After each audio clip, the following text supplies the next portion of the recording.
Greetings, Cardinal fans, from Coach Thorne, coming to you with an update from Cardinal football. As many of you may know, the CCIW has scheduled a three-game football schedule for our conference. We've chosen to opt out of that, as has Wheaton College, for a multitude of reasons.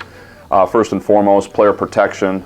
We've got 15 seniors coming back that have essentially pressed the pause button on their life so that they can come back in 21 and defend our national championship, and I just feel like that's the best move to protect them and also to develop our younger players rather than preparing for games and having scout teams. We've got our young guys with opportunities to practice. Also want to thank you for the tremendous support you've given us for the 20 years that I've been here, and certainly with my father's tenure here as well. We never would have gotten to the point that we did December 20th of 2019 when we reached the pinnacle of Division III football without all of your continued support and financial assistance with running the program. Where we stand right now, just let me give you an update on recruiting. It's going honestly the best it's ever gone. It's conversations here within the offices and our coaching staff looking at last year's recruiting class relative to this year's, and while last year's was great, we were really kind of behind the eight ball after winning the national championship. We were a good 4 to 6 weeks behind, so we had to hit the ground running, and this year's been a lot different. We are still national champions, and that was one of the silver linings of this pandemic, is we didn't have to defend the championship, yet we still are. And it's really translated to an incredible recruiting class. We've had more time.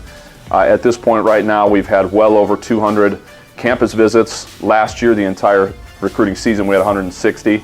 We have 35 commits already. Last year, we were at about 25 at this point. Of those 35 commits, 10 of those are 6'3" or taller.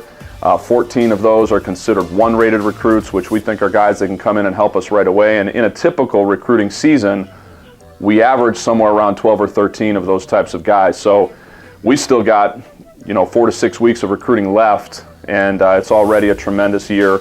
When it's all said and done, we expect to have 60 to 65 newcomers to add to a roster of 112, which poses some new issues, which is part of why we're talking here today. We've got some pretty significant needs from an equipment standpoint.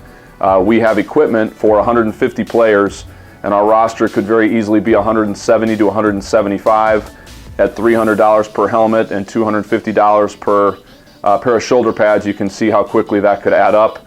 Additionally, we have spatial needs. Our stadium renovation project has yet to get going. We're hoping that starts soon. But we need more space in our locker room that currently only holds 89 players. So that's an ongoing issue that we're facing. What to watch for in 2021? Obviously, we graduated our great quarterback. You can expect to see quite a few NFL scouts around here to watch our players, in particular Andrew Kaminsky, who's getting an unprecedented amount of attention from NFL scouts here in the offseason. So new quarterback, NFL scouts, expect to see a suffocating defense as we set out on a quest to repeat as national champions. Thank you for your time, and hope that you'll be a continued supporter of Cardinal football and North Central College in general in the years to come. Thanks again.